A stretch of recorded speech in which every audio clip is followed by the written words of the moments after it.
Admiral Du-1 adjusted his dark blue uniform collar as he stood in the massive council chamber. The room sparkled with holographic displays showing warships from dozens of alien civilizations. Above him, 50 tiers of seats curved upward like a giant bowl, filled with representatives from across the galaxy. Some had scales, others had tentacles, and a few were just clouds of gas in containment suits. High Speaker Cax, with his silvery skin and 4 pairs of eyes, looked down at the human admiral from the highest tier. His voice boomed through the chamber. "As you can see, Admiral, our new stellar-class battleships represent the peak of military technology in the known galaxy." Do-1 kept his face neutral, though inside he wanted to smile. The aliens have been showing off their ships for 3 hours now. Each presentation came with the same condescending tone, as if they were teaching a child about toys. "The stellar-class vessels," Cax continued, "are each equipped with 20 plasma cannons and can destroy a small moon."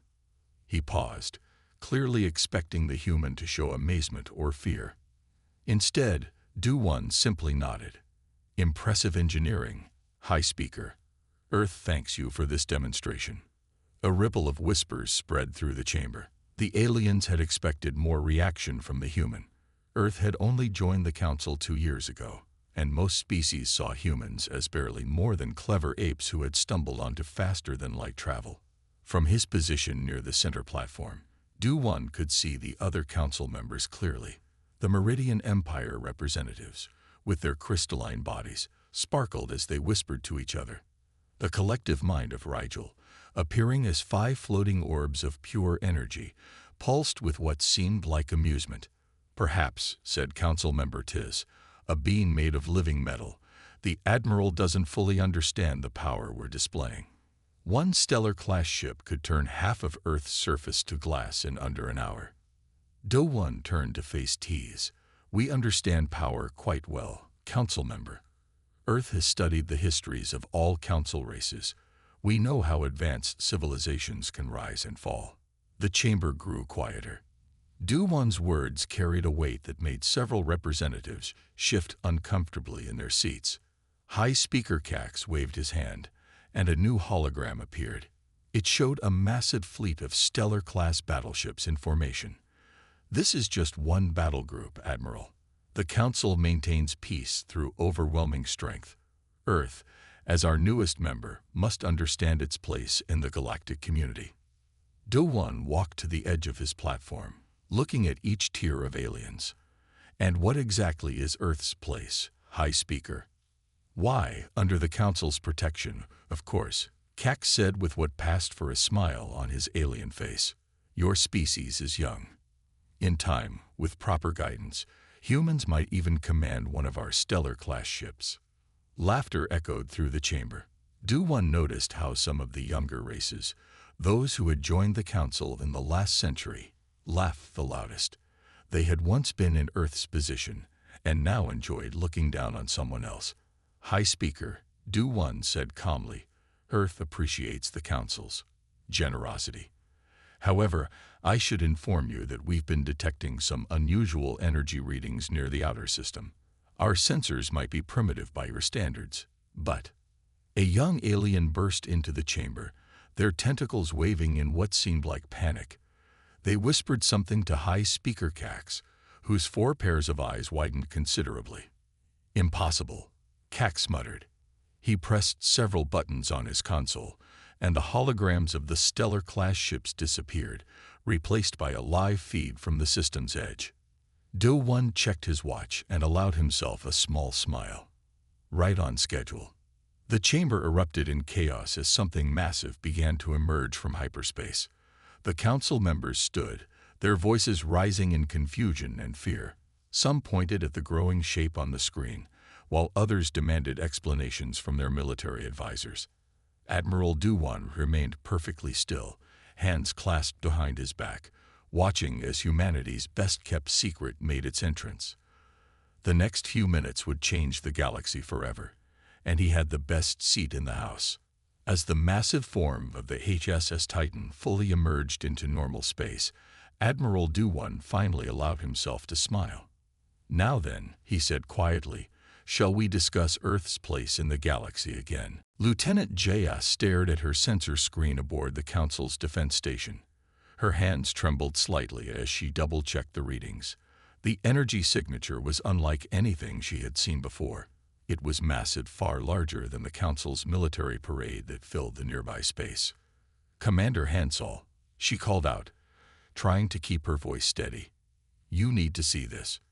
Hansol walked over to her station, his boots making soft sounds on the polished floor. He had been placed here by Earth's military intelligence 3 years ago, playing the role of a council officer perfectly. Now, seeing the readings, he knew their time for pretending was over. "Are you sure these readings are accurate?" he asked loudly enough for the other aliens on the bridge to hear. He had to maintain his act for a few more minutes.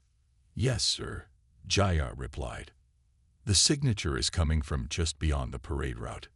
It's bigger than anything in our database." The alien officers nearby turned their heads toward Jaya's station. A Meridian officer floated over, his crystalline body catching the light from the nearby sun. "Impossible," the Meridian said. "Nothing can be larger than our stellar-class ships. Your human equipment must be malfunctioning." Jaya pressed several buttons, sending the data to the main screen. The entire bridge crew fell silent as they saw the numbers.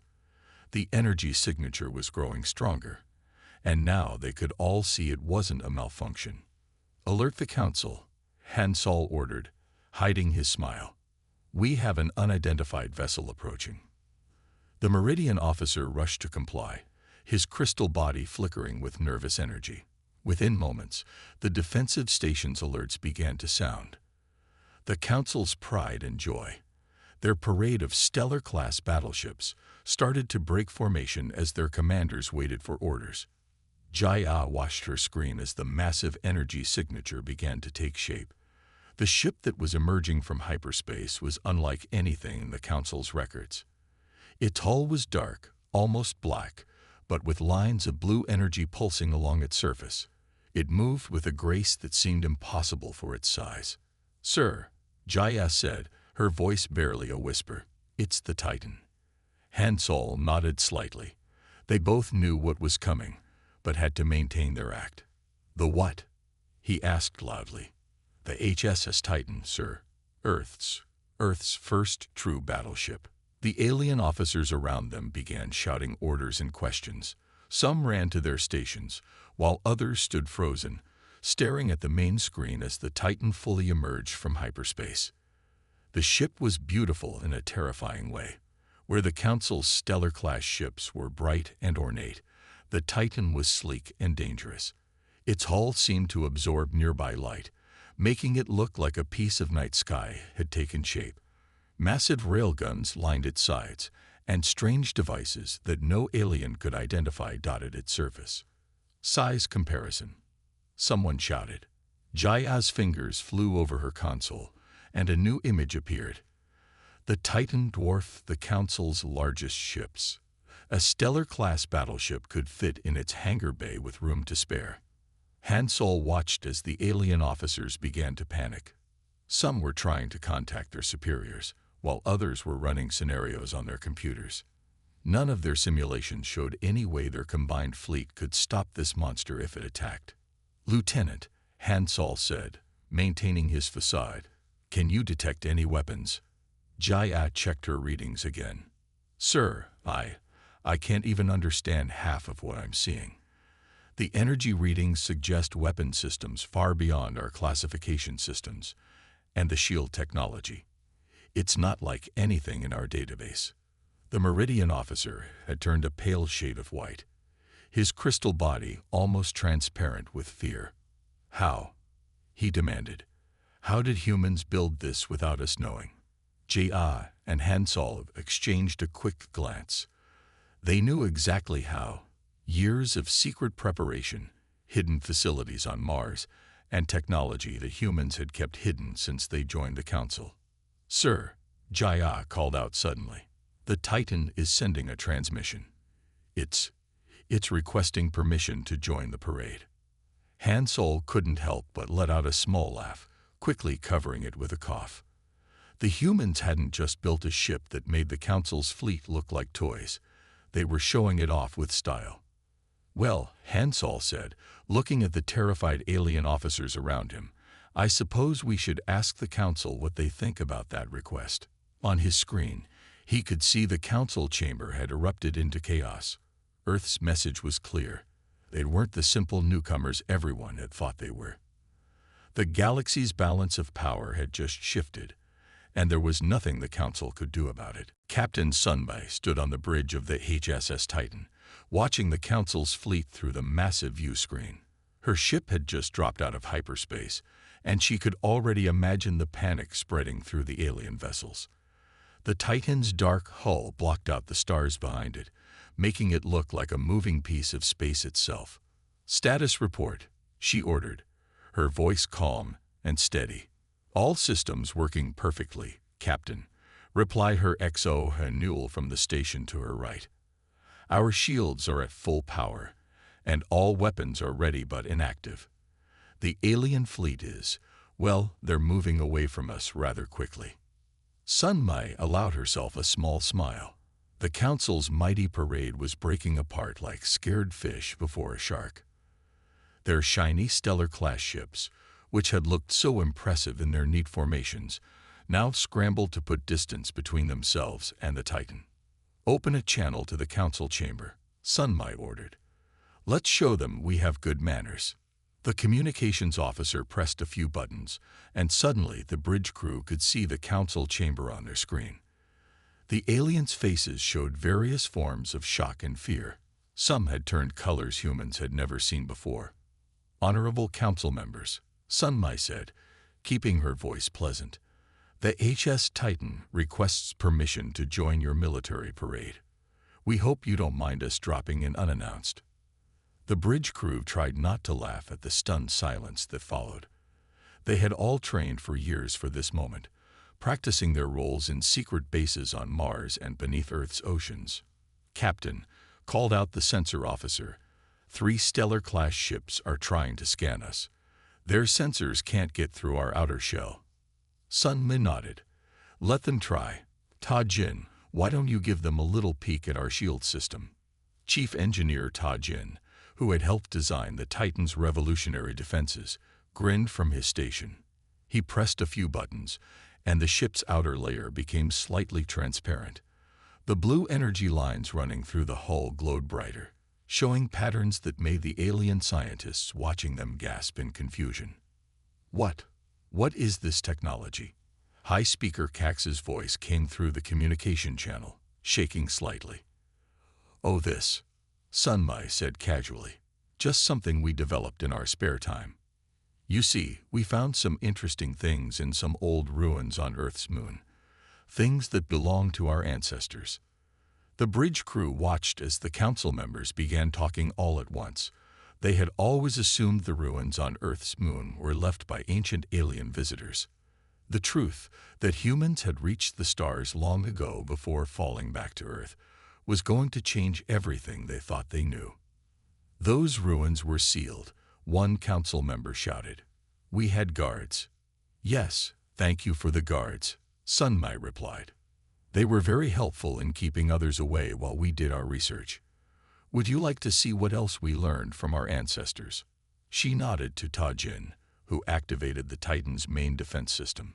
A wave of blue energy rolled across the ship's surface, making it look like it was covered in moving water. The nearby stellar-class ships suddenly found their sensors completely blocked. "Impossible," another Council member muttered. "That defense field, it's absorbing all our scans and making them strengthen your shields." "Very observant," Sunmai said. "It's quite efficient, isn't it? Why waste good energy, even if it's from someone trying to spy on you?" Haynul leaned close to Sunmai's chair. "Captain, Admiral Duwan is signaling. He says the Council is ready to begin serious discussions about Earth's position in the galaxy." Sunmai straightened in her chair. This was what they had planned for. The Titan wasn't just a ship, it was a message. Humans weren't going to be the Council's pets or their students. They were equals, whether the aliens liked it or not. "Tell the Admiral we're ready to support his negotiations," she said. Then, to the Council, "Shall we talk about the future? I think you'll find Earth has many surprises to share." The bridge crew of the Titan watched as the Council chamber erupted into frantic discussion. Their mission was accomplished. In just a few minutes, they had changed the balance of power in the galaxy. Not bad for a species that everyone had thought was just learning to walk among the stars. Sunmai sat back in her captain's chair, enjoying the moment. Sometimes the best way to join a club wasn't to ask politely. It was to show up with something that made everyone else's toys look small. The council chamber had never been so quiet. Thousands of alien representatives stared at the holographic displays showing the Titan's specifications. Chief Engineer Ta Jin stood at the central platform, calmly explaining his ship's capabilities to the stunned audience. "The shield system," Ta Jin said, pointing to a diagram, "doesn't just block attacks. It takes the energy from enemy weapons and feeds it back into our systems. The more you shoot at us, the stronger we become." A Regelian scientist, floating in his gravity bubble, raised a tentacle. "This is not possible. Energy cannot be converted with such efficiency." Tai Jin smiled. "Would you like a demonstration?" He touched his communicator. "Titan, please lower shields in Section 4. On the main screen, everyone watched as a small part of the massive ship's shields disappeared. The Regelian scientist ordered one of their ships to fire a low-power plasma burst at the area. The blast hit the Titan's hull and seemed to spread across it like water.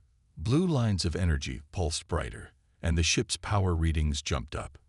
"Thank you for the power donation," Ta Jin said. The council members shifted uncomfortably in their seats. High Speaker Cax leaned forward.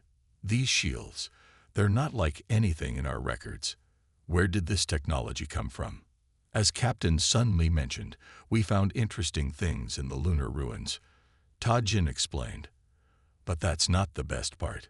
Would you like to see our main weapons?" Without waiting for an answer, he changed the display.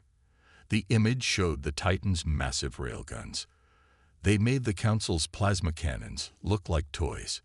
Each railgun, Ta Jin continued, can fire a projectile at 30% the speed of light. The kinetic energy at impact is, well, would anyone like to calculate it? Nobody volunteered. They could all see the simulation data. One shot from the Titan could crack a small moon. "But that's impossible," shouted a member of the Meridian Empire. "The power requirements alone would be easily met by our engines," Ta Jin finished, "especially after we absorb a few enemy attacks with our shields." The council members began whispering among themselves. Some were sending urgent messages to their homeworlds. Others were frantically checking their data tablets, trying to find some way to counter this technology. "We tested the weapons on Mars," Ta Jin added casually. "That's why some of its smaller craters look newer than they used to." Admiral Du-One watched from his platform as the council tried to process this information. The aliens had always seen Mars as a dead world, not worth much attention. They never guessed humans were using it as a testing ground for weapons that could reshape the galaxy. "There's more," Ta Jin said, changing the display again. "Our sensor systems can detect ships in hyperspace. Our engines can outrun anything in the Council fleet. Our computers can break any encryption you currently use. And our hull," he paused for effect, "is made of materials you haven't even discovered yet." A younger council member stood up suddenly. "This is a trick. Humans can't have advanced this far so quickly. It's impossible." Tai Jin raised an eyebrow. "Impossible? Like how it's impossible for a primitive species to hide an entire battleship construction facility inside their moon. Or impossible like building testing grounds on Mars without anyone noticing." The chamber fell silent again. The humans hadn't just built a superior ship, they had done it right under the Council's nose. "Your species," High Speaker Cax said slowly, "you were never as primitive as you seemed, were you?" "We learned long ago," Ta Jin replied, "that it's better to be underestimated. While you watched us stumble around with our primitive technology, we were studying yours, learning your weaknesses, preparing. He looked around the chamber, meeting the eyes of various council members. Every time you shared technology with us, thinking you were helping a young species, we already had something better. We just wanted to know how you thought, how you fought, how you built things. The silence in the chamber grew heavier. The council was beginning to understand just how completely they had been deceived.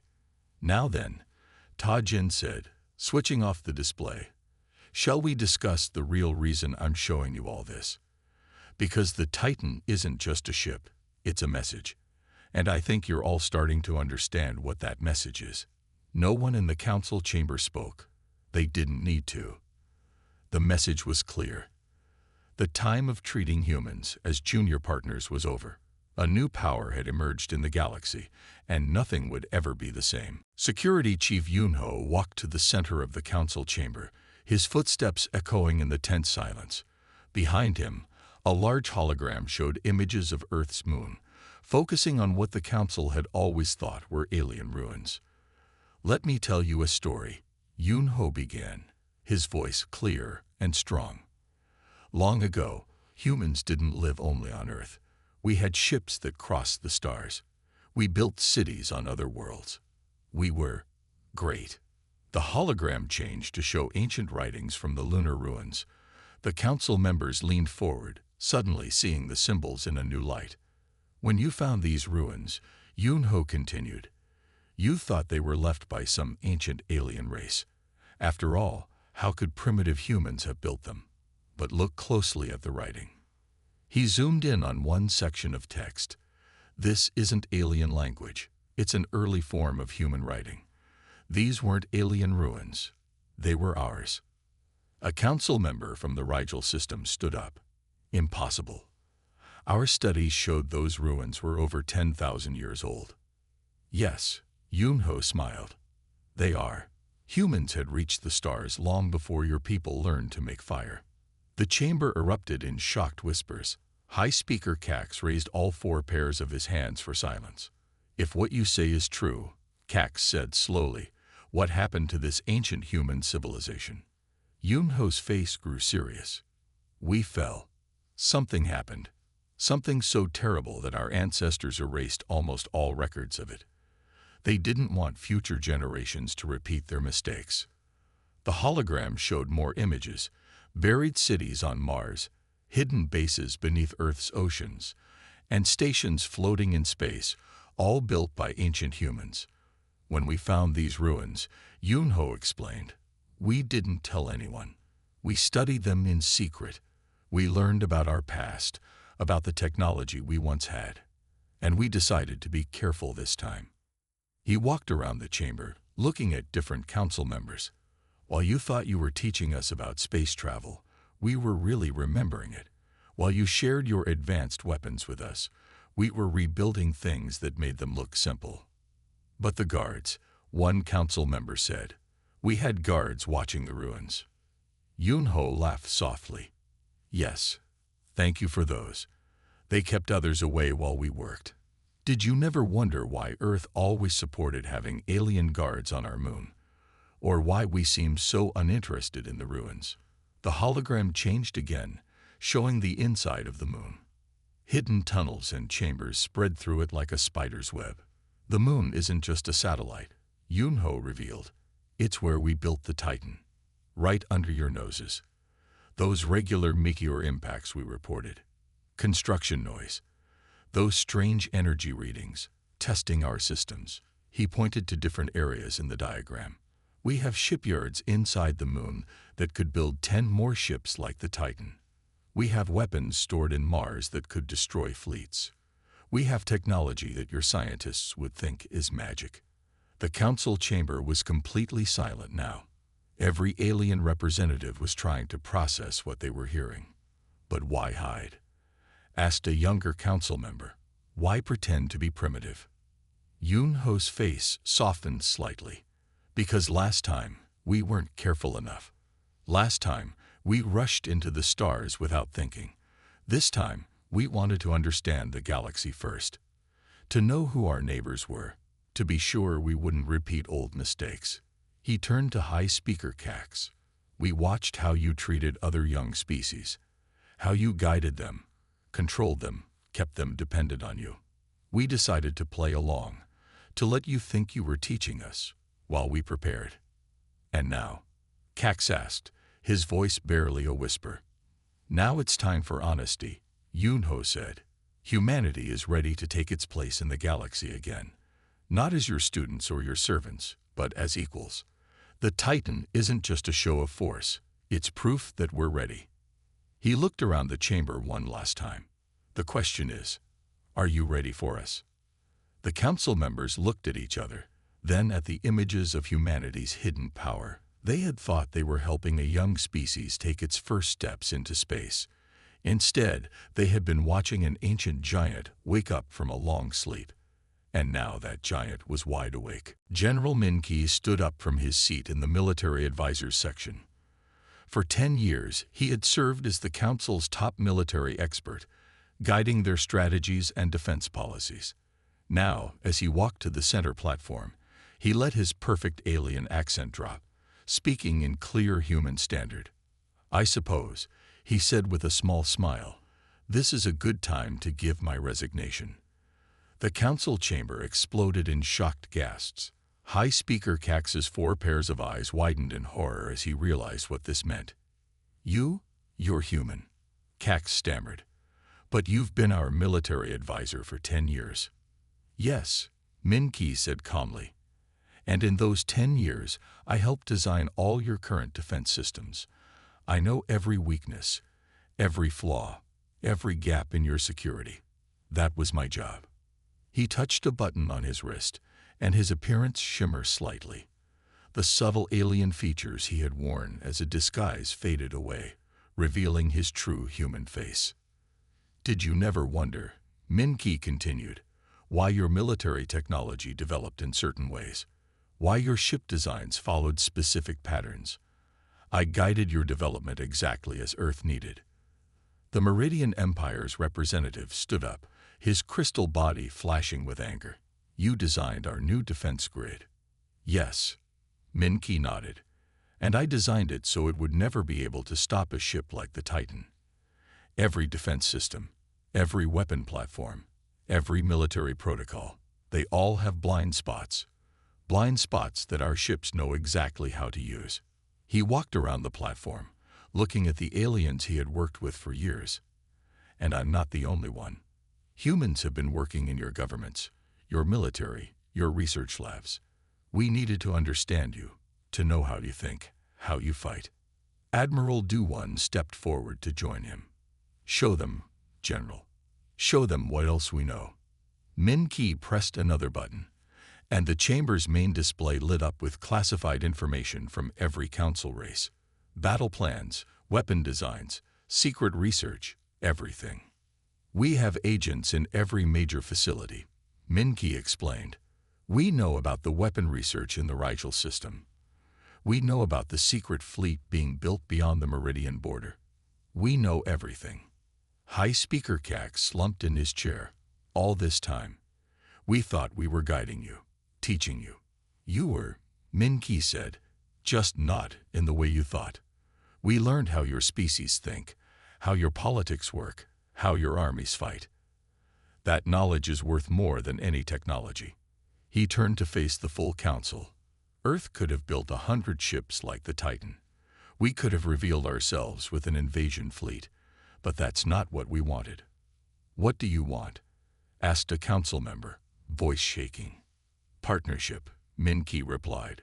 Real partnership, not the fake equality you offer other species. Humanity doesn't want to rule the galaxy. We've learned from our past mistakes. We want to help build something better. Admiral Du-1 stepped forward. The Titan isn't a threat. It's a demonstration. We're showing you what humanity can do, so you understand what we can offer as true allies. Min-Ki nodded. Think about it. Everything I helped you build, every system I designed, I could have made them better. Instead of building in weaknesses, we could help make them stronger. Instead of hiding our knowledge, we could share it. The The chamber was silent as the council members considered his words. They were beginning to understand that they had two choices: accept humans as true equals, or face a species that had completely outmaneuvered them. "Your soldiers," one military commander asked, "the ones serving in our armies, are all highly trained intelligence officers." Min-Ki finished. "They're not there to sabotage you.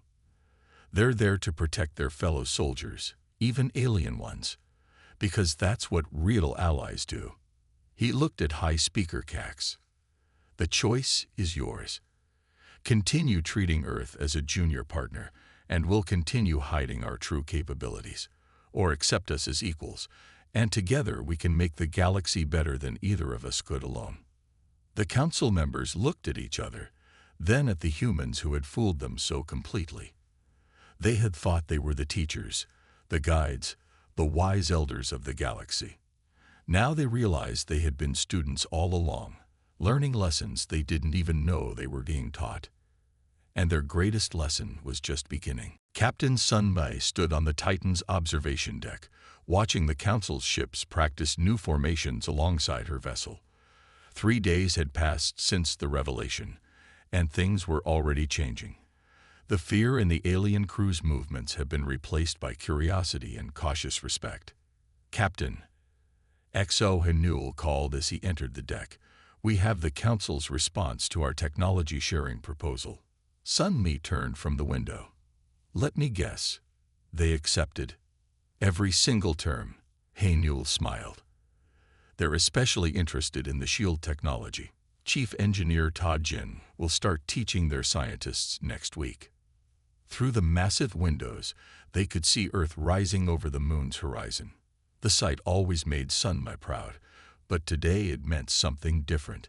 Today, her planet was finally taking its true place in the galaxy. "Message from Admiral Du-1," the ship's AI announced. "The Council has officially voted to reorganize. Earth will have an equal seat on the new High Council." Sun Mi and Hanul exchanged satisfied looks. This was what they had worked for, not dominance, but true partnership. "What about the other young species?" Sun Mi asked. "That's the best part," Hanul replied.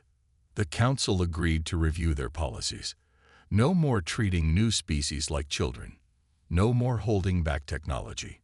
General Min-Ki says they finally understand that the galaxy needs allies, not servants. On the deck below them, teams of human and alien engineers worked together, studying the Titan systems. The aliens brought their own knowledge and ideas, finding ways to improve even humanity's advanced technology. This was how it should have been from the start. "Message from Lunar Base," the AI announced. "The first joint human council ship is ready for construction. They're waiting for your approval of the design." Sun Mi pulled up the blueprints on a nearby screen. The new ship combined the best of both worlds. Council efficiency with human innovation. It would be faster than the Titan, stronger in some ways, but it wasn't designed to frighten. It was designed to explore. "Look at this," Hanul pointed to one section of the design. "They've already found a way to improve our shield system. Working together, we're stronger than either of us alone." Security Chief Yunho joined them on the deck, carrying reports from Earth's hidden bases. "The Council representatives are amazed by our lunar facilities," he said. "They keep asking why we built shipyards inside the moon instead of on its surface." "And what did you tell them?" Sun Mi asked, amused. "The truth," Yunho smiled. "That humans have a long history of building things in unexpected places. We like to surprise people." Through the window, they watched as a council ship practiced docking with the Titan. Just days ago, those same ships had fled in terror from them. Now they were learning to work together. "New orders from command," the AI announced. "The Titan is to lead the first joint exploration mission. We're going beyond known space." Sun Mi felt her heart lift. This was what humanity had really wanted: not to rule, not to frighten, but to explore, to discover, to learn. "Captain," Hanul said softly, "did we do the right thing? Hiding our true strength for so long?" Sunmi thought about it. We learned from our ancestors' mistakes. They rushed into the galaxy too fast, too proud, and something terrible happened. This time, we were patient. We watched. We learned. And when we finally showed our strength, we used it to make friends instead of servants, Yunho finished. On the main screen, messages poured in from across the galaxy. Species that had been afraid to stand up to the Council were finding their voices. Younger races were being offered real partnerships instead of patronizing guidance. The galaxy was changing, one relationship at a time. Prepare the ship for departure, Sunmi ordered. It's time to show the Council what humans can really do, not as conquerors or students, but as equals. As the Titan's engines hummed to life, Sunmi looked one last time at Earth. Their deception was over. Their strength was revealed. But their greatest achievement wasn't the ship, or the hidden bases, or even their successful infiltration of the Council. Their greatest achievement was turning a moment of fear into a dawn of cooperation.